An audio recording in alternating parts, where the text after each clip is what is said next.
Olá, amado irmão, amada irmã, a paz de Jesus, o amor de Maria, o fogo e a graça e a unção do Espírito Santo. Seja muito bem-vindo. Este conteúdo é exclusivo para você que é membro do canal. Obrigado por fazer parte dessa família e convide outras pessoas para estar conosco e aqui poder adquirir este conhecimento exclusivo para quem é membro do canal. Divulgue para outras pessoas. Aqui nós estamos ministrando o curso Fé Católica e na primeira aula nós vimos a respeito da Palavra de Deus. E nós aqui estamos usando somente a Sagrada Escritura. A Igreja Católica ela tem vários outros livros de embasamento bíblico e o principal deles é o que o magistério da Igreja usa para interpretar a Sagrada Escritura, que é o Catecismo da Igreja Católica. Mas nós não vamos usar o Catecismo da Igreja Católica, porque aqui esse curso ele está sendo ministrado para que nós possamos embasar a nossa fé na Bíblia, pois o católico ele é acusado de diversas formas pelos irmãos protestantes, dizendo que isso não tem na Bíblia, aquilo outro não tem na Bíblia, e nós vamos provar aqui usando apenas a Bíblia. E já estamos unidos e reunidos em nome de Deus que é Pai, Filho e Espírito Santo. Amém. Inspirai, Senhor, as nossas ações e ajudai-nos a realizá-las, para que tudo aquilo que fizermos comece e termine em vós. Nada para nós, Jesus, tudo para Ti. A Ti a honra, a glória e o louvor. Adorado sejas, amado sejas, agora e para todo sempre. Amém. Em nome do Pai, do Filho e do Espírito Santo. Amém. Louvado seja o nosso Senhor Jesus Cristo, para sempre seja Deus louvado e amado. Então, gente, curso Fé Católica, nossa segunda aula. O nosso tema é Igreja Católica. O modelo bíblico de igreja, para que nós possamos entender a verdadeira igreja, a igreja que Cristo fundou e deixou aqui nessa terra. Então, na primeira aula, nós vimos que a Bíblia que temos em mão foi a Igreja Católica que nos trouxe. Portanto, a Igreja Católica ela tem 1.500 anos. Olha, gente, nós devemos considerar isso. 1.500 anos à frente de outras denominações cristãs. Pois somente a partir de Martinho Lutero foi que houve esse rompimento e o outro modelo de Bíblia, que na ramificação cristã protestante, a Bíblia deles tem 7 livros a menos. Não é a nossa que tem 7 livros a mais. Você viu na primeira aula. Então nós temos 1.500 anos adiantados nesse sentido de embasamento bíblico para embasar a fé cristã. Isso deve ser levado em consideração. E ao longo da história foi levantada muitas heresias a respeito de vários assuntos, como a Trindade Santa, a divindade de Jesus, a respeito do purgatório, a respeito do céu, do inferno, de Maria, dos santos, das imagens. Então a igreja, junto com o grupo que ficou conhecido como a patrística, que são os padres antigos da igreja, que nada mais são do que o magistério antigo da igreja, que quando ia surgindo um questionamento, uma heresia, eles se debruçavam no assunto e rezavam e pediam a inspiração do Espírito Santo para que pudesse estar entendendo e combater as heresias e expressar um dogma de fé, tudo no embasamento bíblico. Esses são os estudiosos, são também os exegetas, aqueles que realmente se comprometem em defender a fé. E foi assim que a doutrina católica foi sendo formada lá no início da igreja, quando ia surgindo alguns questionamentos, algumas heresias.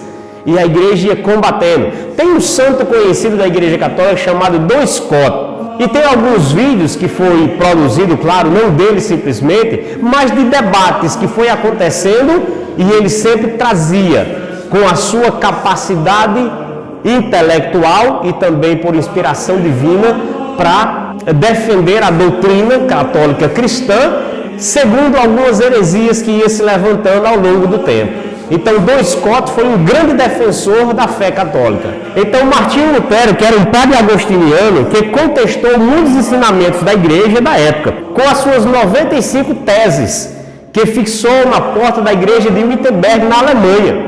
E na mesma época, um santo da igreja católica chamado Santo Inácio de Loyola combateu as heresias e essas 95 teses de Martinho Lutero com a Contra-Reforma.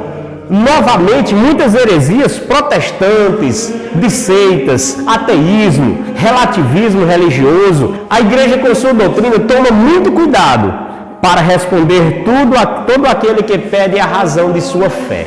Por isso que esse curso está sendo ministrado para que nós tenhamos base naquilo que a palavra de Deus nos ensina. Em 1 Pedro, no capítulo 3, no versículo 15, vai dizer assim: antes declarai santo em vossos corações o Senhor Jesus Cristo. Estais sempre prontos a dar a razão da vossa fé, da vossa esperança a todo aquele que perguntar a respeito. Veja que a palavra de Deus nos instiga a isso, a estarmos prontos, preparados a responder os questionamentos da fé. Então, alguns questionamentos como: por que veneramos os santos? Por que veneramos a Virgem Maria? Por que comungamos? Por que confessamos? Veremos todos esses questionamentos e responderemos com base em quê? Na Sagrada Escritura. Por isso agora vamos falar literalmente do modelo bíblico de igreja.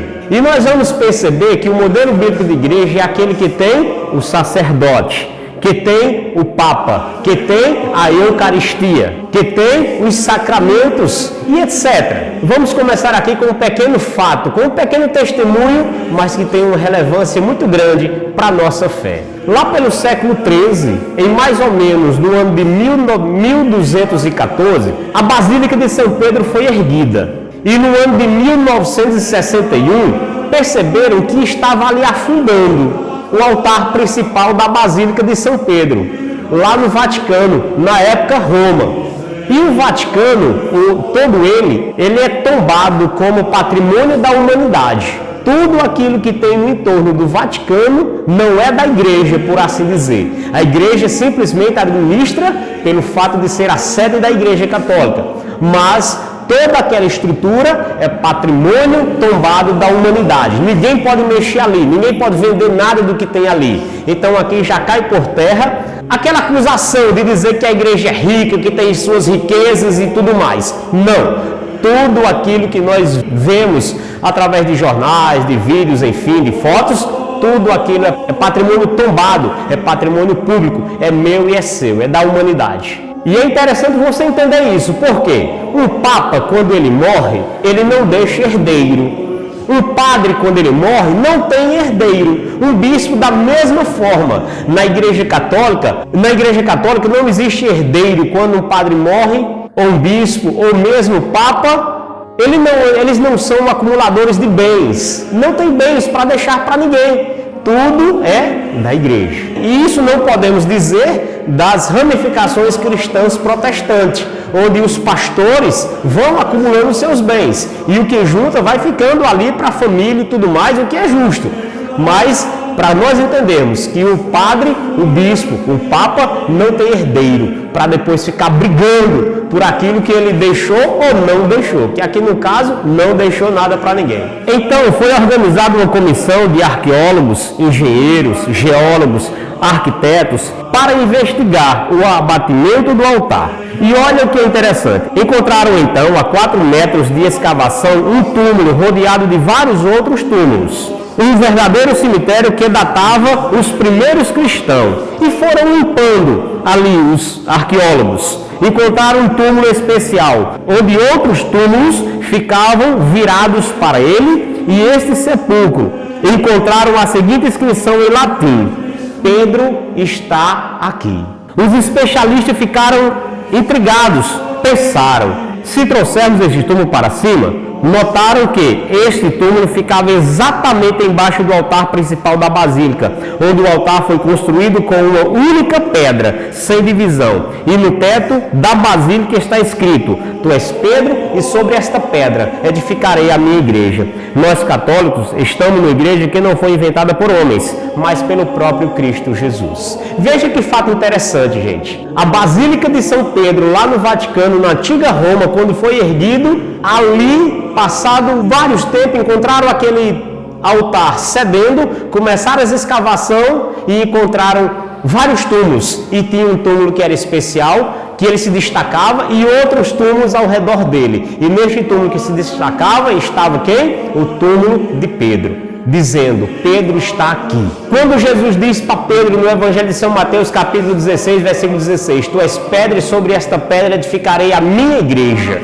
Veja que até os primeiros cristãos colocaram o túmulo de Pedro como pedra fundamental. Claro que sabemos que a pedra fundamental é Cristo, é Jesus, cabeça da igreja, espiritualmente falando. Então, materialmente falando, usaram a pedra, Pedro, colocaram ele no túmulo, abaixo do altar principal da Basílica de São Pedro, lá no Vaticano. Veja que interessante. E aí a gente vai vendo que lá na igreja primitiva, e aí nós vamos ver que a igreja de hoje segue os mesmos exemplos da igreja primitiva. O que é isso? Tradição apostólica, tradição dos primeiros cristãos. Hoje, qualquer igreja que você entra católica, geralmente tem lá no altar principal uma relíquia de algum santo.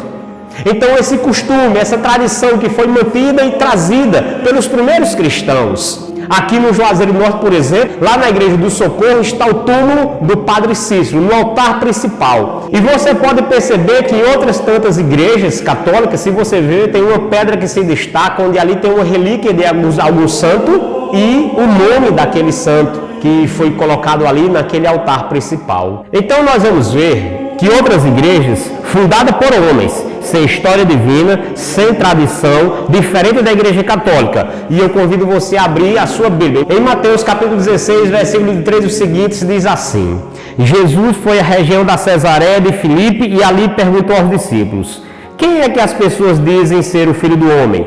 Eles responderam: alguns dizem que é João Batista, outros Elias, outros ainda Jeremias, ou algum dos profetas. E Jesus perguntou: e vós? Quem dizeis que eu sou? Simão Pedro respondeu: tu és o Cristo, o Filho de Deus vivo. Jesus então declarou: feliz és tu, Simão, filho de Jonas, porque não foi a carne e o sangue quem te revelou isso, mas o Pai que está no céu.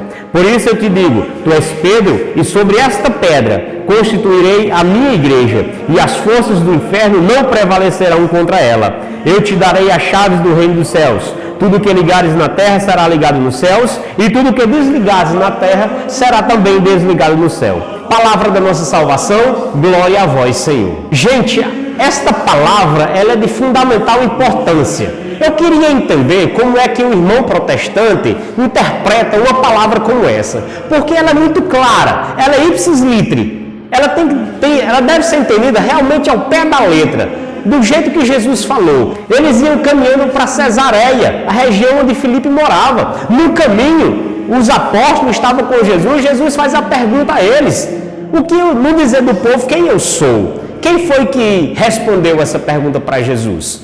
Pedro, o primeiro, aquele homem ousado, aquele homem que não tem medo de errar, de dizer o que pensa. Então Pedro declara: tu és o Cristo, o Filho de Deus vivo. E o que é que Jesus diz? Feliz és tu, presta atenção, feliz és tu, Simão, filho de Jonas, pois não foi o sangue e nem a carne que te revelou isso, mas o meu Pai que está no céu. Olha, Pedro foi tomado por uma inspiração divina e declarou quem era Jesus. E essa declaração era uma declaração de quem acreditou de verdade, de quem crê de verdade. E aí Jesus vai dizer: por isso eu te declaro, tu és Pedro. E aqui Jesus mudou o nome, não era mais Simão, filho de Jonas, agora Jesus troca o nome dele por Pedro. E aqui a gente vai ver também o porquê que na igreja o Papa ou um irmão que entra em alguma congregação religiosa, ele acaba mudando de nome por causa disso aqui, para declarar uma missão. Por exemplo, nosso Papa Francisco, o nome dele era Bergoglio, e nós conhecemos hoje como Papa Francisco. Então veja a tradição católica, partindo daqui, a mudança do nome, para indicar uma missão que Pedro agora iria estar assumindo, abraçando a missão que Jesus deu a ele. Eu te declaro, tu és Pedro, e sobre esta pedra eu edificarei a minha igreja. Veja que a palavra aqui ela está no singular, ela não está no plural, ela está minha igreja, a minha, artigo definido. Jesus definiu aqui a minha igreja, não está as minhas igrejas, está no singular e não no plural. Portanto, só tem uma igreja. Outra denominação que se diga igreja não está de acordo com a palavra de Jesus. E ele ainda vai dizer: as forças do inferno não prevalecerão contra ela. Por isso que a gente vê, gente, ao longo da história, tantas coisas ruins que já aconteceu na igreja, nós vamos ver daqui a pouco. Mas nós somos cientes de tantas coisas que acontecem, ainda nos tempos de hoje. Quantos escândalos, quantas instituições também batem de frente com a igreja, tentando destruir de alguma forma, mas não consegue. Por quê? Porque aqui tem uma ação divina. Ele vai dizer, o próprio Cristo que disse, as portas do inferno não irão prevalecer contra ela. Pode vir o que vier para cima da igreja, ela não vai fechar as suas portas. Por quê? Porque ela é divina. O inferno pode vir para cima da igreja, mas ele vai ser derrotado, ele vai ser destruído, ele vai ser aniquilado e a igreja continua. E Jesus ele vai dizer, eu te darei a chave do reino dos céus, para dizer o que aqui, gente? Que a salvação está dentro da igreja, a salvação está na igreja. Imagina você tem familiares, você tem amigos, mas eu pergunto para você, uma pessoa que você conhece há pouco tempo, você teria coragem de dar a chave da sua casa para essa pessoa entrar e sair a hora que ela quiser, fazer o que bem entender dentro da sua casa, usufruir daquilo que você tem? Você faria isso? É claro que não. A chave da nossa casa a gente só dá para alguém de confiança. Então veja, Jesus ele deu a chave do reino dos céus a Pedro e, por assim dizer, a igreja católica, apostólica, romana, para dizer o quê? Que a salvação está na igreja. É a chave do reino dos céus, está na igreja. Os fundamentos, as ferramentas que nós precisamos para nos salvar está na igreja católica. E ele ainda vai dizer, tudo que você ligar aqui na terra será ligado no céu. O que desligar aqui na terra será também desligado no céu. Olha que autoridade. Então, se isso aqui não for uma autoridade dada a Pedro, dada à igreja, eu não sei o que é autoridade. E quem é que está falando aqui, gente? Nós temos também que levar em consideração. Isso é o contexto bíblico. Quem está falando aqui é o próprio Jesus. Então, quem sou eu? Quem você pensa que é para contestar o próprio Cristo? Que pensamento louco é esse seu de contestar, de dizer não é bem assim, não, mas Jesus não quis dizer isso? Está bem escrito, sim ou não? Então, esse é o primeiro embasamento bíblico para que a gente possa entender que Jesus fundou uma religião. E a palavra religião vem do grego, religare, ou seja, religião, religar. O povo que vivia desligado de Deus, desligado do céu, agora com a religião cristã, eles retornam a ser ligados novamente. Eles vão ser ligados novamente ao céu, ligados novamente a Deus. A igreja tem essa missão de ligar o povo a Deus. Muitas pessoas dizem assim, não, igreja não, Jesus não veio trazer placa de igreja. E por que ele fundou uma? Me diga aí. E por que ele deixou uma na pessoa de Pedro? Me diga aí. Por que existe a igreja católica esse tempo todo e ela não foi destruída? Eu fechado as portas, me diga aí. Aqui tem uma ação divina que nós não sabemos explicar. Aqui é mistério de fé. Aqui é graça de Deus. E essa autoridade que a igreja tem de ligar naquilo que diz respeito à fé do povo de Deus. E aqui eu digo para você, a igreja, preste atenção nisso que eu vou lhe dizer. A igreja nunca errou ao longo da sua história em dois pontos a respeito de fé e de moral. A fé que a igreja ensina hoje é a mesma fé que Cristo deu aos apóstolos e foi sendo transmitida até os dias de hoje. Diferente das ramificações protestantes que nós vamos vendo, você vai percebendo aqui qual a verdadeira igreja, com o embasamento bíblico. Então Deus deu uma autoridade a ele ligar. E esse ligar aqui tem várias conotações que nós vamos percebendo e aprendendo à medida que nós somos entrando um pouco mais, avançando no nosso curso Fé Católica. E qualquer irmão protestante tem esta passagem que nós acabamos de ler. E aí eu pergunto, quem está obedecendo a palavra de verdade? Você pode responder a si mesmo. Não foi a igreja católica quem inventou o Papa, foi o próprio Jesus que deu essa autoridade a Pedro e aos seus sucessores. Cada fato da história tinha um Papa diferente, até nos fatos sombrios da igreja. Segundo os fatos e datas históricas, São Pedro morreu por volta do ano 60 da era cristã. Logo depois veio São Lino, que assumiu, que morreu no ano 76. E depois veio Anacleto, Clemente, Evaristo, Alexandre, Sisto, Telestro, Higino, Pio, etc. Até chegarmos ao Papa Francisco, os nossos papas atuais, como o Papa São João Paulo II, o Papa Bento XVI e agora o Papa Francisco. Então teve uma sucessão apostólica, uma sucessão de papas desde Pedro até hoje. O que é isso? É um modelo bíblico que Deus deixou para que nós pudéssemos seguir. E veja bem, de onde vindo a igreja tirou este nome, Papa, que quer dizer Pai. Abra a sua Bíblia em São Mateus, no capítulo 10 e no versículo 2, que diz assim: estes são os nomes dos 12 apóstolos. Primeiro, Simão, chamado Pedro, e depois André, seu irmão, Tiago, filho de Zebedeu, seu irmão João, Filipe e Bartolomeu, Tomé e Mateus, o publicano, Tiago, filho de Alfeu e Tadeu, Simão, o cananeu e Judas Iscariotes, que foi o traidor de Jesus. Os evangelhos que foram escritos para compor a Bíblia, o cânon bíblico, a lei da Bíblia, todos eles se assemelham entre si. Então, é interessante que o autor sagrado coloca como primeiro nome o nome de Pedro, para dizer quem? Que ele é o primeiro, que ele é aquele que está à frente. E ele não poderia colocar outro, mas se você for pegar outros evangelhos falando dessa mesma passagem, você vai ver que os outros evangelistas também usam o nome de Pedro como sendo o primeiro. Então daqui foi embasado a questão do Papa, aquele que iria ter a dianteira, aquele que iria ser o líder. Pedro foi o líder dos apóstolos. E lembrando também que Mateus era um dos apóstolos de Jesus, ele enfatiza que Pedro era o primeiro. E aqui nós vamos ver a missão confiada a Pedro. Abra sua Bíblia agora em João, no capítulo 21, versículo 15 e 17, que diz assim: depois de comerem, Jesus perguntou a Simão Pedro: Simão, filho de João, tu me amas mais do que a este?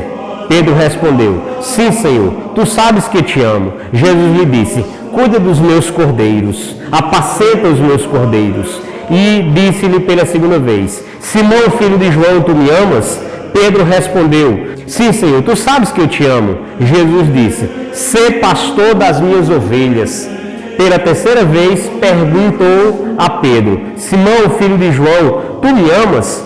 Pedro ficou triste, porque ele perguntou pela terceira vez se era seu amigo, e respondeu: Senhor, tu sabes tudo, tu sabes que eu te amo. E Jesus disse: cuide das minhas ovelhas. Veja que a Sagrada Escritura vai trazendo para nós um embasamento, gente. Fica muito claro para nós. Jesus, ele tinha dado uma missão a Pedro lá no Evangelho de São Mateus, no capítulo 16, versículo 16, a respeito da igreja fundada por Cristo Jesus na pessoa de Pedro, colocando ele como líder da igreja. Depois que Jesus, claro, ascendeu ao céu, depois da vinda do Espírito Santo, nós vamos ver que as atitudes de Pedro foi sempre tomando a frente. E Pedro foi aquele que traiu Jesus, pois o próprio Jesus também tinha dito que ele iria trair, ia negar ele 3 vezes antes que o galo cantasse, quando Jesus foi entregue para ser morto. E naquele dia Pedro ficou entristecido, ele chorou amargamente a traição que ele tinha feito. E aqui Jesus ressuscitado vem conversar com Pedro, trazer Pedro de volta, ou seja, confirmar a missão que Pedro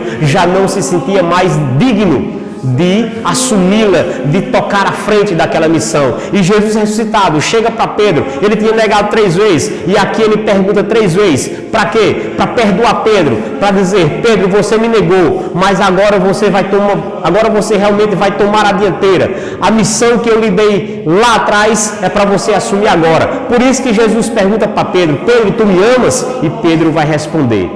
E Jesus pergunta a segunda vez e Pedro responde. Pela terceira vez, Pedro também responde. E Jesus confirma a missão de Pedro: apacenta os meus cordeiros, cuida das minhas ovelhas. Você vai ser o líder, você vai ser o cuidador, você vai ser aquele que vai confirmar os irmãos na fé.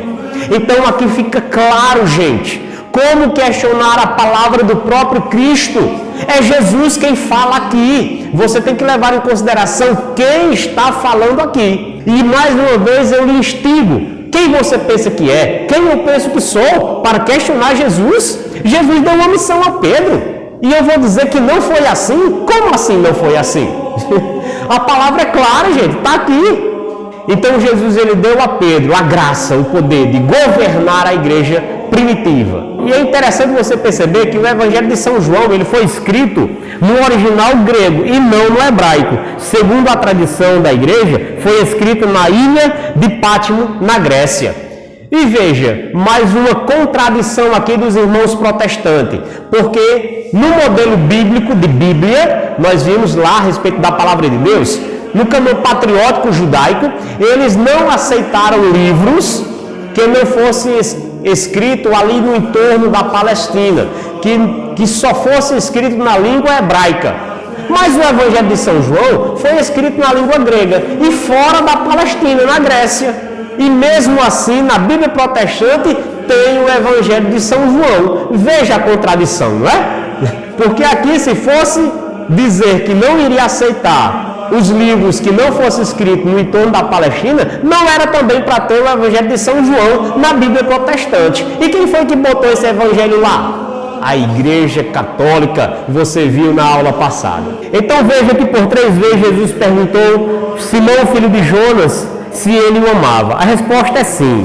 E deu a missão por 3 vezes: apacenta as minhas ovelhas. Jesus escolheu um homem fraco, pobre, que tinha negado ele por 3 vezes, para dizer o quê? Que era o Espírito Santo que iria governar a igreja. Esta igreja, desde a sua fundação. Os apóstolos tinham um respeito muito grande com a pessoa de Pedro, pois eles também entenderam a missão dada a ele. E cada um deles, como diz lá em João, no capítulo 20, versículo de 1 a 8. Abra e vamos conferir. Que diz assim: no primeiro dia da semana, bem de madrugada, quando ainda estava escuro, Maria Madalena foi ao túmulo e viu que a pedra tinha sido retirada do túmulo.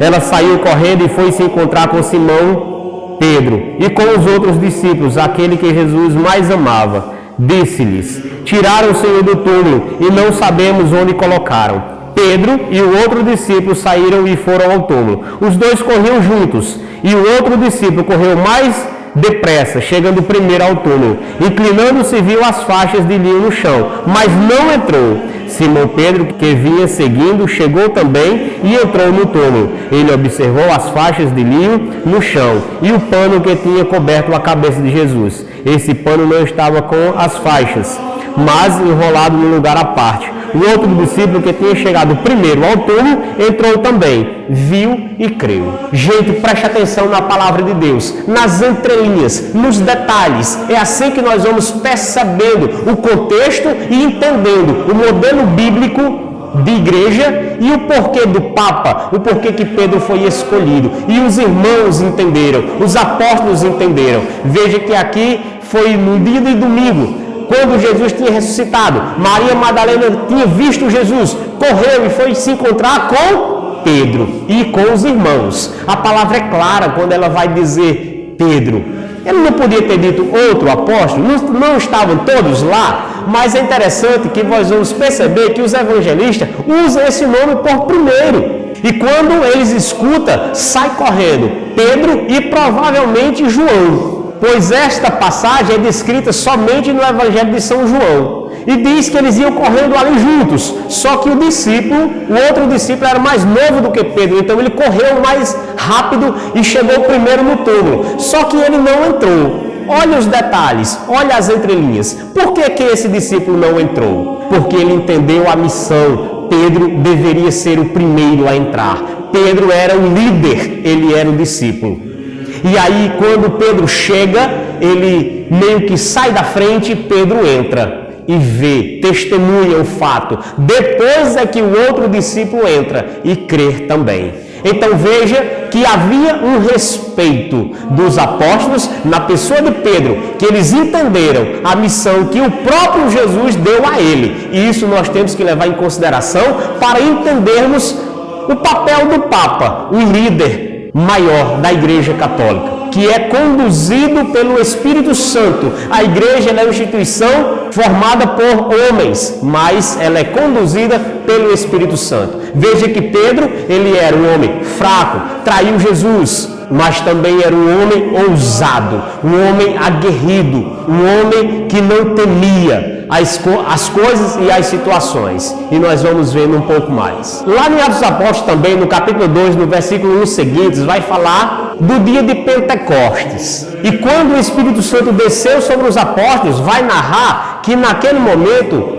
eles começaram a falar em outras línguas. E ali perceberam várias pessoas que estavam ali naquele dia, e eram pessoas de diversas cidades, e começaram a escutar de acordo com a língua que cada um podia entender. E aquelas pessoas ficaram indagando entre si: o que é isso? O que é que está acontecendo? Esses homens, será que eles estão bêbados? Então Pedro, ele se levanta, vai para frente, e acontece aqui o primeiro discurso, a primeira pregação da igreja. Quem é que faz? Pedro. E pela pregação de Pedro, neste dia, mais de 5.000 pessoas abraçou a fé cristã. Veja que Pedro é sempre aquele que toma a dianteira. A palavra vai dizendo que Pedro é sempre aquele que toma a frente por primeiro, e depois os outros vêm em seguida. Vamos ver também que houve um primeiro concílio, que é o quê? Uma reunião de autoridades da igreja para decidir e discutir algum assunto, que está em Atos dos Apóstolos, no capítulo 15, versículo 7. Olha bem, depois de uma longa discussão, Pedro levantou-se e falou: irmãos, vós sabeis que desde os primeiros dias,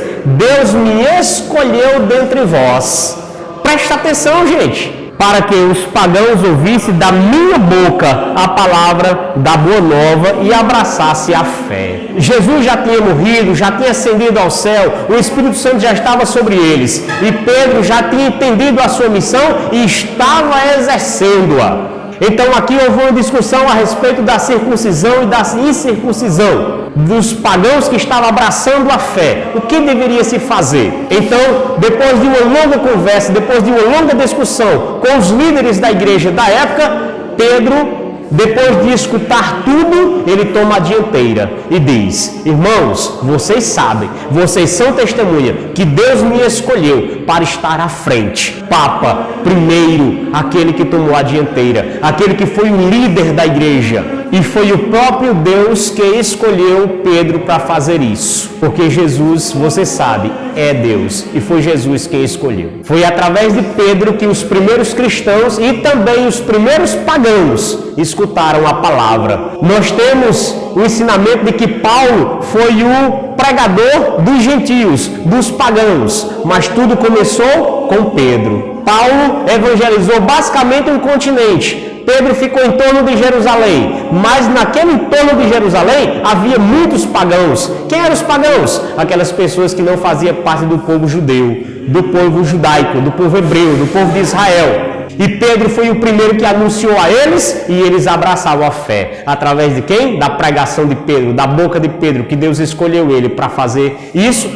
E Pedro entendeu a sua missão, e os irmãos também compreenderam a missão. Então, depois que Pedro fala isso, e depois que Pedro dá o veredito, então toda a igreja da época acolhe aquilo que Pedro disse a respeito da fé. Abra sua Bíblia ainda em Atos dos Apóstolos, no capítulo 12, versículo de 1 seguintes, que diz assim: por aquele tempo, o rei Herodes tomou medidas visando maltratar alguns membros da igreja, mandando matar à espada Tiago, irmão de João. Vendo que isso agradava os judeus, mandou prender também a Pedro. Eram os dias dos pães sem fermento. Depois de prender Pedro, Herodes lançou-o na prisão, guardado por 4 grupos de soldados. Herodes tinha a intenção de apresentá-lo ao povo depois da festa da Páscoa. Enquanto Pedro era mantido na prisão, a igreja orava continuamente a Deus por ele. Veja a perseguição da igreja primitiva pelo Império Romano da época. Existe um entendimento muito errado por parte de algumas ramificações cristãs protestantes, dizendo que eram os cristãos que matavam cristãos. Pelo amor de Deus, gente. Era o Império Romano que fazia isso. E aqui está o relato. O Império Romano prendia, mandava matar os primeiros cristãos. Os apóstolos, todos eles, com exceção de João, foram mártires da fé. Você viu aqui que ele mandou matar a espada Tiago, irmão de João. Tiago, apóstolo. Tiago, que Deus escolheu para ser um dos apóstolos. Foi o primeiro que morreu, mártir da fé. E prendeu Pedro, que era quem? O líder, na intenção de apresentá-lo no dia de festa e poder matá-lo diante do povo. Mas o que aconteceu aqui? A igreja começou a rezar por Pedro, que estava preso. Por isso que nós católicos rezamos pelos bispos, pelos padres e pela saúde e pelas intenções do Santo Padre e o Papa. Para que Deus esteja inspirando e orientando para conduzir bem o rebanho que Deus deu a ele, dizendo: apacenta as minhas ovelhas. Abra ainda em Atos dos Apóstolos, no capítulo 9, no versículo 31, que diz assim: a igreja, entretanto, vivia em paz em toda a Judéia, Galiléia e Samaria. Ela se consolidava e andava no temor do Senhor e, com a ajuda do Espírito Santo, crescia em número. Veja como era a igreja primitiva, em viver um momento de paz também, de não tanta perseguição. E o número ia crescendo daquele povo que ia abraçando a fé cristã, que se rodeava em torno de Pedro. E no versículo 32 diz assim: enquanto Pedro percorria todos os lugares, visitou também os santos que residiam em Lida. Encontrou aí um homem chamado Enéas, que havia 8 anos que estava deitado numa maca, paralisado. Pedro disse-lhe: Enéas, Jesus Cristo te cura. Levanta-te e arruma tu mesmo a tua cama. Imediatamente, Enéas se levantou. Jesus ele tinha dito que alguns sinais iriam confirmar a presença dele na igreja.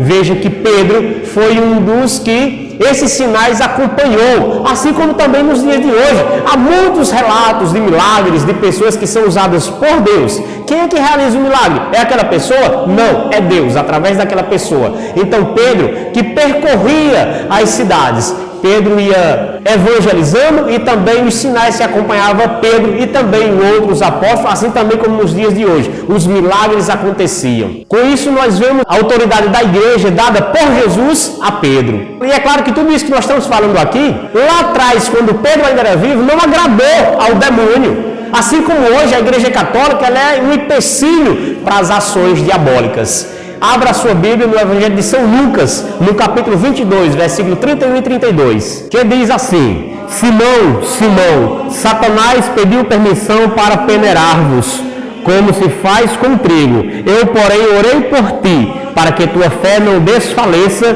e tu, uma vez convertido, fortaleça os teus irmãos. Simão disse: Senhor, estou pronto para ir contigo até mesmo a prisão e a morte. Então veja, o próprio Jesus vai dizer que Satanás pediu permissão para peneirar Pedro, ou seja, para tirar a vida de Pedro. Por quê? Satanás sabia que a missão que Jesus estava dando a Pedro iria ser confirmada e que as intenções de frustrar o plano de amor e salvação de Cristo Jesus aqui na terra através da igreja iria dar continuidade, e ele queria frustrar e sair. E aí Jesus vai dizer que o próprio Jesus orou por Pedro, para que a tua fé não desfalecesse. Pedro negou. Lembra que Pedro negou Jesus 3 vezes? Pedro estava fraco, desfalecendo. Lá em João nós vimos que Jesus reavivou a fé de Pedro, a fim de quê? E tu, por tuas vezes convertido, fortaleça, confirme os teus irmãos. Então foi Pedro quem deu continuidade. Os irmãos que viviam em torno de Pedro tinham todo o respeito por Pedro. Pedro entendeu a missão e os irmãos também entenderam. Assim como hoje, nós católicos, apostólicos, romanos, entendemos a missão do Papa aqui nessa terra. Então vamos ver, gente, o modelo bíblico de igreja. Nós precisamos entender que a igreja cristã católica ela saiu do judaísmo. Jesus era judeu. E como nós saímos da fé judaica, tem algumas características, alguns modelos que a igreja católica cristã trouxe de lá para cá. Então, o que é que tem lá no judaísmo? Abra sua Bíblia em Mateus, no capítulo 21, e no versículo 42 e 43, que diz assim: Então Jesus disse: Nunca leste a Escritura? A pedra que os construtores rejeitaram, esta é que se tornará a pedra angular. Isto foi feito pelo Senhor e é admirável aos nossos olhos.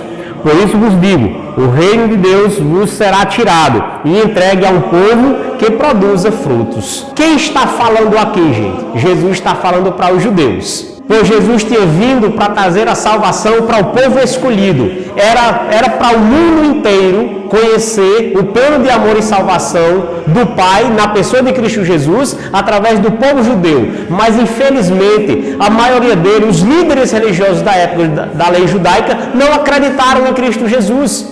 Então Jesus pegou aquela graça e trouxe para o resto da humanidade. Pois ele vai dizer: o reino de Deus vos será tirado e entregue a um povo que produza frutos. Foi isso que aconteceu. Nós saímos do judaísmo e nasceu a religião cristã católica. Só que no judaísmo tem sacerdote, exemplo, sacerdote, príncipe dos sacerdotes, sumo sacerdote. Esta é a igreja do Antigo Testamento. Mateus capítulo 2, versículo 4. Vamos lá. Que diz assim: ele reuniu todos os sumos sacerdotes e os escribas do povo para perguntar-lhe onde o Cristo deveria nascer. Veja que aqui foi a visita dos 3 reis magos para ver o menino que tinha nascido. E aqui vai falar de quem? De sacerdote e dos sumos sacerdotes. Ainda em Mateus, no capítulo 26 e no versículo 3, que diz assim: de fato, os sumos sacerdotes e os anciãos do povo haviam se reunido no palácio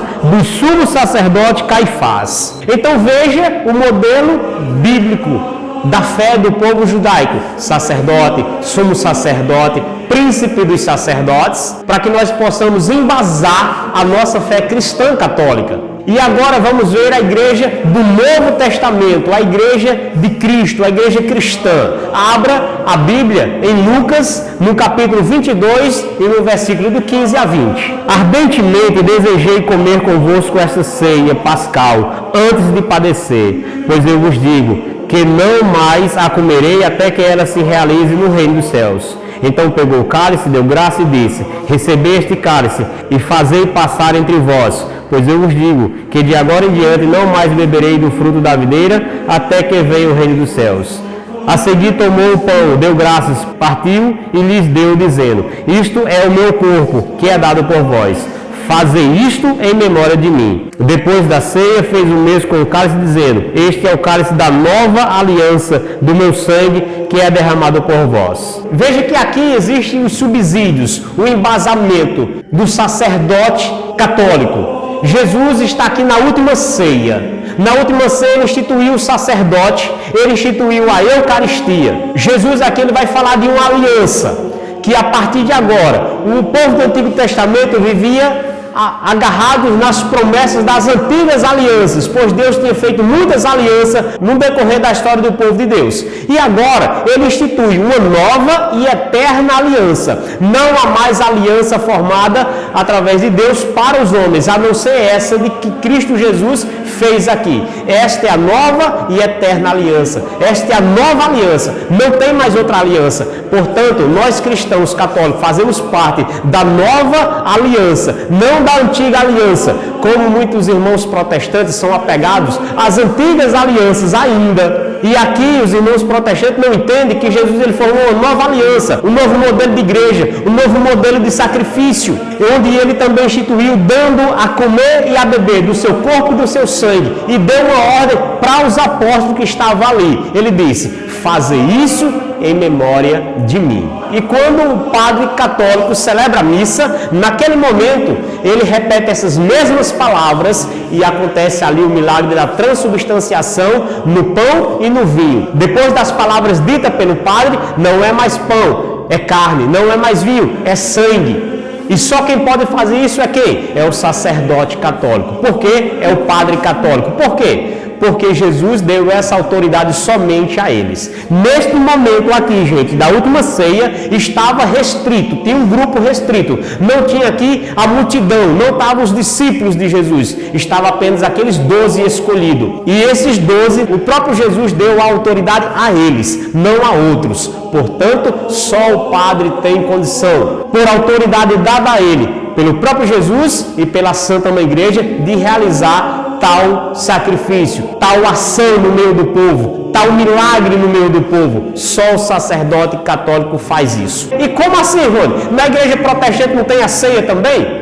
Sim, só que lá o pastor que leva, que distribui o pão ou um copinho com vinho ou com suco de uva, mesmo ele dizendo essas palavras, não acontece o milagre da transubstanciação, como acontece na igreja católica. E como você sabe disso, Rony? Simples, os milagres eucarísticos que existem como prova, para provar realmente que Jesus está presente ali agora, no seu corpo, sangue, alma e divindade.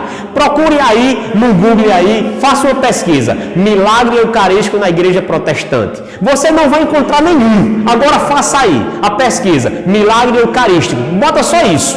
E aí você vai ver muitos milagres acontecendo na igreja. Aqui em Juazeiro do Norte tem esse fato maravilhoso na pessoa do Padre Cícero, através da Beata Maria de Araújo também. Muitas vezes a hóstia consagrada se transformou em carne e sangue na boca da Beata Maria de Araújo. Não existe nenhum fato assim ou parecido na igreja protestante. Por quê? Porque lá se come pão, lá se bebe vinho, lá se bebe suco de uva. Aqui na igreja não. Nós comemos a carne de Cristo, bebemos o sangue de Cristo. Autoridade dada pelo próprio Cristo à igreja para fazer tal coisa. Biblicamente falando, está aqui embasado. Quem sou eu? Quem sou eu? Quem é você para questionar o próprio Cristo? E agora também o próprio Jesus vai soprar o Espírito Santo e vai dar autoridade aos apóstolos para perdoar pecados. Abra em João capítulo 20, versículo 22, que diz assim: E Jesus disse então: A paz esteja convosco, como o Pai me enviou, também eu vos envio. Então soprou sobre eles e falou: Recebei o Espírito Santo. A quem perdoardes os pecados, serão perdoados. A quem o retiverdes, serão retidos. Gente, Jesus já estava aqui ressuscitado. Ele aparece para os mesmos apóstolos que ele tinha instituído a Santa Ceia, a meditação que nós fizemos agora há pouco. E agora ele sopra sobre aqueles homens o Espírito Santo e dá um outro poder a eles, somente a eles. Jesus soprou o Espírito Santo. O que é isso? A unção sacerdotal. Uma unção diferenciada, uma ação diferenciada para aqueles escolhidos. A quem vós perdoardes os pecados, serão perdoados. A quem vocês não perdoardes, serão retidos. Aqui está o embasamento bíblico do sacerdote católico, da missão do sacerdote na igreja. O padre, ele é ordenado sacerdote para ministrar os sacramentos para o povo. A Eucaristia e a confissão. Embasado na Bíblia. Quem sou eu? Quem é você para desacreditar nisso? Onde é o próprio Jesus quem diz. No livro de Hebreus, no capítulo 5, abra no versículo de 1 a 4, que diz assim: De fato, todo sumo sacerdote é tomado no meio do povo e representa o povo nas relações com Deus, para oferecer dons e sacrifícios pelos pecados. O sumo sacerdote da antiga aliança era escolhido do meio do povo para oferecer sacrifícios pela remissão dos pecados daquele povo do Antigo Testamento. Ele sabe ter compaixão dos que estão na ignorância e no erro, porque ele mesmo está cercado de fraqueza. Por isso deve oferecer, tanto em favor de si mesmo como do povo, sacrifícios pelos pecados. E aqui está o modelo bíblico também do exercício da ação do padre na Igreja Católica. Lembra que eu disse? A religião católica saiu da religião judaica e aqui alguns modelos de lá nós implantamos aqui, mas trazemos as características, as ações que o próprio Cristo deixou. O padre que está no altar, que as pessoas dizem assim, os ignorantes dizem assim: não, eu me confessar com um homem comedor de feijão igual a eu. E eu digo para você, meu irmão, minha irmã, o padre ele não é um homem comum, ele é um homem comum. Um dia eu fui tomado por essa pergunta por alguma pessoa que não conhecia a fé. E eu disse para ele a seguinte resposta: eu digo, irmão, no dia em que um homem conseguir transformar pão em carne, vinho em sangue, um dia em que um homem conseguir perdoar pecados, aí sim eu digo que o padre é um homem comum. Mas enquanto um homem comum não conseguir fazer isso, então o padre é um homem incomum. E ele ainda diz: ninguém deve atribuir-se esta honra, senão aquele que foi chamado por Deus, como Arão. Ninguém pode instituir-se padre por si mesmo, diferente da igreja protestante, que o pastor, o fundador da igreja protestante, ele tem uma ideia: eu vou fundar uma igreja. Ou então ele briga com o pastor, ou então uma pessoa que exerce um cargo de liderança na igreja protestante, ele briga com o pastor ou não concorda com algum ensinamento, aí vai fundar a igreja dele. Isso não pode acontecer, gente. Só existe um modelo de igreja e, por assim dizer, eu diria, sendo mais ousado ainda, só existe uma igreja na face da terra, a Igreja Católica Apostólica Romana. Ainda em Hebreus, no capítulo 7, no versículo 13, que diz assim: o sacerdócio levítico não apresenta a perfeição, embora com base nele e o povo tenha recebido a lei. Caso contrário, que necessidade havia de surgir outro sacerdote do qual se diz que é sacerdote segundo a ordem do rei Melquisedeque, em vez de se dizer segundo a ordem de Abraão. Mudou o sacerdócio, então necessariamente muda também a lei, pois aquele de quem se dizem estas coisas não é da tribo de Levi, mas da outra tribo, da qual nenhum membro jamais recebeu o sacerdócio do altar. A palavra é muito clara, gente. Só era sacerdote quem fazia parte dos levíticos. Eles eram um povo sacerdote. E a partir desse momento, quando vem Cristo Jesus, ele diz que Jesus ele não veio da tribo de Levi. Mesmo assim, foi-se colocado esse título, que ele é sacerdote, rei eternamente, segundo a ordem do rei Melquisedeque. E no versículo 12 fica muito claro, mudou o sacerdócio, então necessariamente também muda a lei. Ou seja, o católico necessariamente não deveria seguir o modelo de sacerdote do judaísmo, mas agora implementar um novo sacerdote, que é o modelo de serviço e de ação do padre, do papa, dos bispos na Igreja Católica. Mudou isso. E mudou por quê? Porque Cristo Jesus fundou a religião do cristianismo. Você sabe que o cristianismo dividiu a história. Os livros de história tem o AC, que é antes de Cristo, e o DC, que é depois de Cristo. Então Cristo mudou a história. Cristo mudando a história, a religião também muda aqui. Então fica claro aqui, gente, que a igreja que não tem sacerdote, ela não é o modelo bíblico de igreja. E na igreja protestante não tem sacerdote, somente na igreja católica. Você viu aqui as passagens, o embasamento bíblico que fica claro para nós, o chamado do sacerdote, o papel do sacerdote, o trabalho, a ação dele no meio do seu povo. A igreja que não tem sacerdote, que não tem sacramento, que não tem confissão, que não tem sacrifício, ela não pode ser chamada de igreja. Em 1 Coríntios, no capítulo 11, no versículo 26 ao 30, abra a sua Bíblia e vamos conferir. De fato, todas as vezes que comerdes desse pão e beberdes desse cálice, estáis proclamando a morte do Senhor, até que ele venha. Portanto, todo aquele que comer do pão ou beber do cálice do Senhor indignamente, será culpado contra o corpo e o sangue do Senhor. Examinai-se, cada um a si mesmo, e assim coma do pão e beba do cálice. Pois quem come e bebe, sem distinguir devidamente o corpo, come e bebe a sua própria condenação. Veja que palavras esclarecedoras e duras para o católico e também para aqueles que não têm um modelo bíblico de igreja. Ora, se Paulo está dizendo aos coríntios, aquele que come do corpo de Cristo, bebe do sangue de Cristo, sem distinguir, sem entender o que está acontecendo, o que está comendo, o que está bebendo, come e bebe a sua própria condenação. E aqui fica um ensinamento bíblico muito profundo para nós católicos. Cuidado para não comungar em pecado. Quantas comunhões sacrílegas tem dentro da igreja? E para que fique mais claro ainda, os satanistas, eles fazem o culto a Satanás e celebram a tal chamada missa negra, que só acontece se tiver uma hóstia consagrada. Eles entram na igreja católica, eles roubam a Eucaristia, eles entram nas filas de comunhão e levam para celebrar a missa negra, a missa satânica. Para dizer o quê? Para dizer que os demônios acreditam na Eucaristia, enquanto nós católicos, como fazemos, né? Enquanto os irmãos protestantes não acreditam, mas os demônios acreditam e por isso tremem de medo. É por isso que Santo Agostinho vai dizer que aqueles que acreditam, mas não amam, se assemelham aos demônios. Isso é muito forte, isso é muito duro, gente.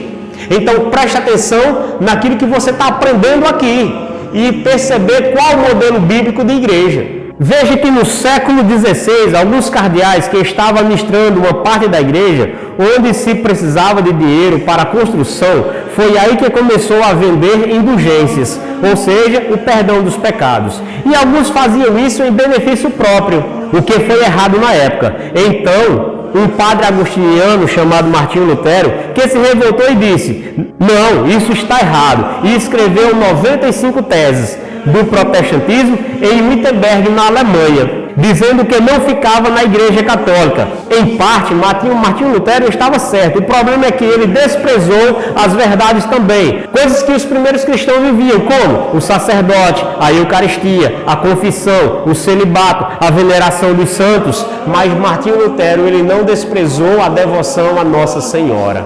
Então nós vemos que, através de Martinho Lutero, em tese, ele estava certo em alguns pontos, mas ele menosprezou todo o resto, deixou de lado todo o resto que a igreja tinha. E ficou com essas 95 teses que ele acreditou que era verdade e que ali começou o rompimento, a divisão com a Igreja Católica. Nesta mesma época acontecia também a Inquisição, outra mancha escura daquela época. O regime que predominava na época era o feudalismo, ou seja, a invasão de terra. E na época a Igreja Católica, ela tinha um poder político e tinha muita terra, à inveja de muitos reis e donos de posses. E muitas reuniões aconteciam dentro das igrejas com o consentimento de alguns padres e bispos, julgamentos que ficou conhecido como Santa Inquisição. Então essa também foi uma outra mancha escura da igreja. Porém, não é ensinado a nós verdadeiramente o que foi a Santa Inquisição, que em outra aula a gente vai falar sobre isso. Mas é interessante também nós entendermos que houve também uma Inquisição protestante, através de Calvino. Ele percorria as cidades, destruía as igrejas, matava cristãos, queimava os vivos. Mais de 40 mil cristãos foram mortos através da Inquisição protestante. Ele simplesmente trancava as igrejas com os católicos e queimava eles lá dentro. E isso a história não conta. Isso o protestante não conta. Houve um censo em 1992 para ver quantas igrejas protestantes havia no mundo, quantas denominações. E em 1992, veja que faz tempo, havia mais de 5.000 denominações protestantes no mundo. E nós vamos ver que todas elas, essas denominações, foi fundada por homens. Por exemplo, Lutero, no ano 30 de 10 de 1517, na Alemanha. A Igreja Episcopal Anglicana, através do rei Henrique, em 1534, na Inglaterra. Reformada Calvinista, fundada por João Calvino, em 1541, na Suíça. Presbiteriana, John Knox, em 1567, na Escócia. A Igreja Congregação, por Robert Bowen, em 1580, na Inglaterra. A Igreja Batista, por John Smith, em 1604, na Holanda. E uma das mais recentes, a Universal do Reino de Deus, fundada por Edir Macedo, em 1977, aqui no Brasil. Então você veja que toda a igreja protestante tem um fundador. E aqui eu recordo de Napoleão Bonaparte. Napoleão Bonaparte, que mesmo com as suas loucuras, mas ele era conhecido como um grande estrategista na arte da guerra. E ele conseguiu muitas vitórias. E ele foi crescendo. E os soldados em torno dele o veneravam, o adoravam. O grande Napoleão Bonaparte. Então o general de Napoleão chegou para ele e disse: Napoleão, funde uma religião. Você é grande, você tem muitos seguidores. Para você se tornar um líder supremo, está faltando só você fundar uma religião. Napoleão parou um pouco, pensou e disse: meu general, eu não posso. Ele disse: por que não? Você pode tudo, você é grande, você é supremo. Ele disse: para fundar uma religião é preciso duas coisas. Uma eu não quero e a outra eu não posso. Como assim? Tudo que você quiser você pode fazer. Tudo que você quiser você pode fazer. E ele disse: não é bem assim. Para fundar uma igreja é preciso, primeiro, morrer numa cruz. E morrer numa cruz eu não quero. Segundo, para fundar uma igreja, para fundar uma religião, é necessário ressuscitar. E ressuscitar eu não posso. Então veja o entendimento que Napoleão Bonaparte teve com relação à religião. E nós vemos aí qualquer pessoa que tem uma ideia, que tem um pensamento, de repente funda uma igreja, né? Só que para fundar uma igreja é necessário duas coisas. Por isso o fundador da Igreja Católica tem um nome e tem um Senhor, é Jesus Cristo. Se você for pegar a história das igrejas protestantes, na sequência dos pastores deles, você vai ver que termina em um homem. Mas se você pegar a Igreja Católica, você vai pegando de Papa Francisco, Papa Bento XVI, Papa João Paulo II e assim por diante até chegar em Pedro. E depois de Pedro chega onde? No seu fundador supremo, que é quem? Jesus Cristo. Olha o embasamento, olha o fundamento. Então, o protestante acredita, gente, que basta crer para ser salvo. Esta é a tese de Martinho Lutero.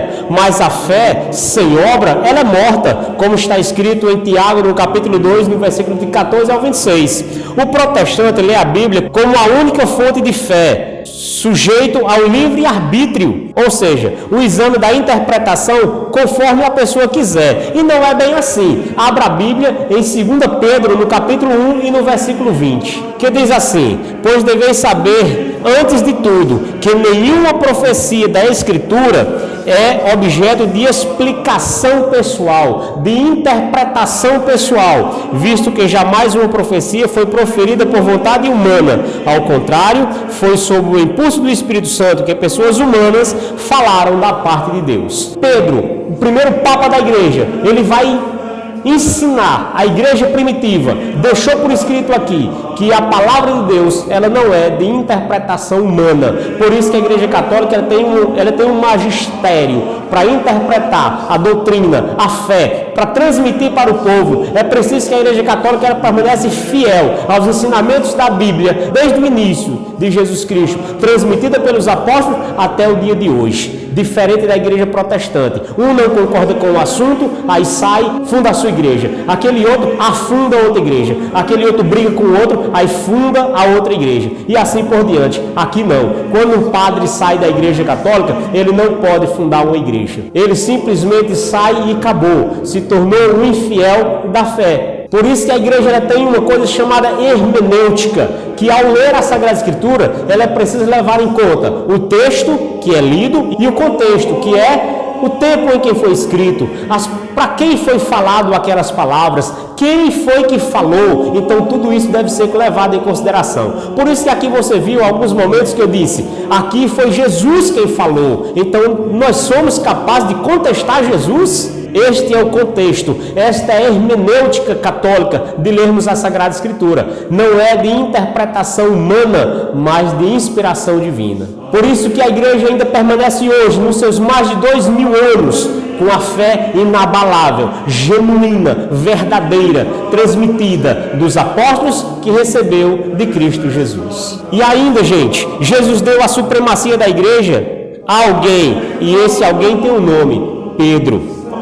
Preste atenção como se dá, gente, a sucessão papal ou a sucessão de um bispo. Para um bispo se tornar bispo da igreja, ele não pode se autodenominar bispo, diferente daquilo que a gente vê nas igrejas protestantes. Bispo fulano de tal, bispa fulano de tal. Não, gente, não é assim. Biblicamente falando, como a igreja nos ensina, como se forma, como se dá o título de um bispo na igreja. É necessário, através da oração de imposição de mãos, de três outros bispos. No protestantismo não é assim. Um cara que acha que recebeu uma iluminação divina e se diz pastor ou bispo, eu pergunto, sobre a autoridade de quem? Então veja que a igreja católica, para dar essa autoridade ou esse título a um padre, é necessário outros 3 bispos impor as mãos, rezar, e através dali ele recebe a unção, o chamado, a missão. Na igreja protestante não é assim. Simplesmente a pessoa se acha um ser iluminado e se autodenomina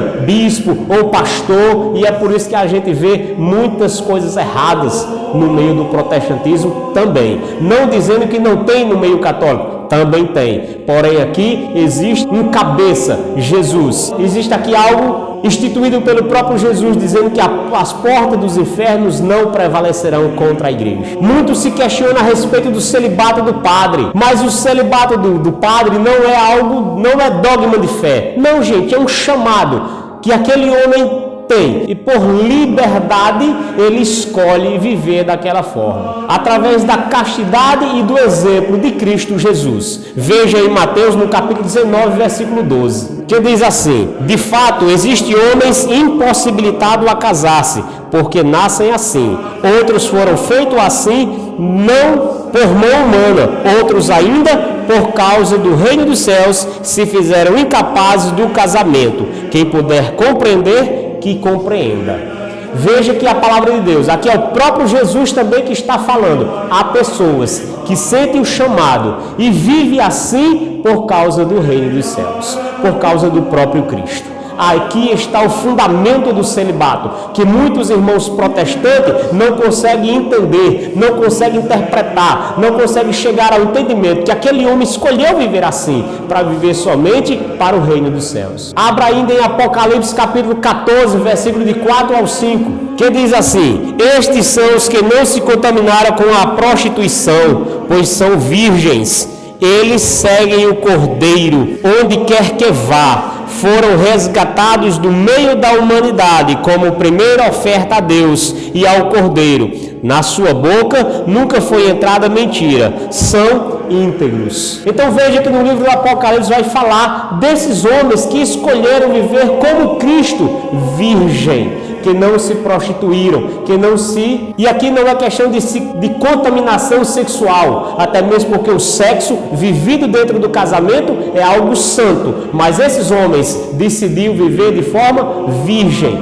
Tem os escândalos? Tem, é verdade, por aqueles homens que realmente não têm a vocação e porque não lutou nos momentos de fraqueza, porque é possível viver virgindade, viver castidade na vida daquele que escolhe viver assim. E nós temos vários relatos de homens que são felizes por viverem assim. Em 1 Coríntios, no capítulo 7, versículo 24 ao 26, abra e vamos conferir. Que diz assim: irmãos, continue cada um diante de Deus na condição em que se achava quando foi chamado. A respeito das pessoas virgens, não tenho nenhum mandamento do Senhor, mas como alguém que por misericórdia de Deus merece confiança, dou uma opinião. Penso que em razão das angústias presentes é vantajoso não se casar, é bom para o homem ficar assim, sem se casar. Então Paulo ele traz um compêndio a respeito do celibato, e aqui ele vai dar uma instrução. Paulo ele era celibatário, Paulo ele não se casou. É interessante que você vê dos irmãos protestantes dizer, não, mas Pedro era casado, os apóstolos eram casados. É verdade, mas Paulo não se casou. Você está vendo? Por quê? Ele dá o exemplo dele mesmo, dizendo que ele se fez assim, ele quis viver assim por causa de Cristo Jesus. E ele ainda dá um conselho: é bom, aquele que quer doar-se ao reino dos céus, vivam assim como eu. Então, gente, nós vemos que o modelo bíblico de igreja, só quem tem é a Igreja Católica, pois temos o padre, o Papa, Eucaristia, confissão e os outros sacramentos, Maria, os santos, e nós vamos ver em outras aulas esses temas. A Igreja Católica ela tem um credo que é professado há mais de 2000 anos, sem mudança, e é errado dizer que a igreja é santa e pecadora. Não, a igreja não é santa e pecadora. A igreja ela é completamente santa. Por quê? Porque o seu fundador é santo. O fundador é Cristo Jesus, é o próprio Deus. Porém, nós, leigos, homens, que somos administradores desses bens aqui nessa terra, nós sim somos pecadores. Mas a igreja não. A igreja é santa, porque o seu fundador é santo. Última palavra para finalizar no 1 Timóteo, capítulo 3, versículo 15, que diz assim: caso, porém, eu demore, já estarás sabendo como deves proceder na casa de Deus, que é a igreja do Deus vivo, coluna e fundamento da verdade.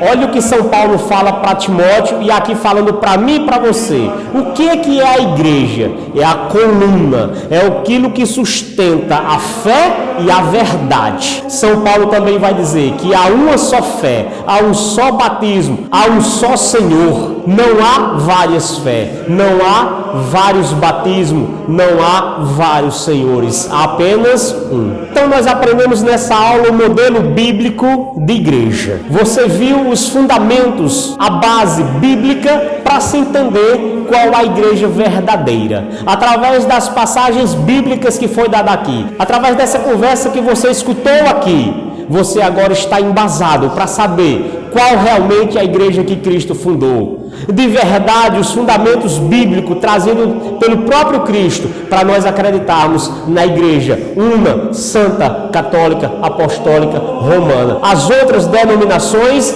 pode até ter alguns indícios de verdades, mas o que tem de verdade lá saiu da igreja católica. E as acusações que é feita pelos irmãos protestantes a nós católicos, nós fizemos agora cair por terra com relação ao modelo bíblico de igreja. Você que faz parte de uma igreja, de uma ramificação protestante, que você percebe que lá não tem esses fundamentos, então não é igreja. Para se ter uma igreja, tem que ter todos esses fundamentos, que são eles: o Papa, a Eucaristia, confissão, os sacramentos, e depois nós vamos entrar um pouco mais em aulas, em assuntos aqui que diz respeito à nossa fé, e vamos entender que as acusações que é feita pelos irmãos a nós católicos, elas não têm fundamento nenhum. Depois de tudo isso, louvo e agradeço a Deus por você, pela sua vida, pela sua paciência.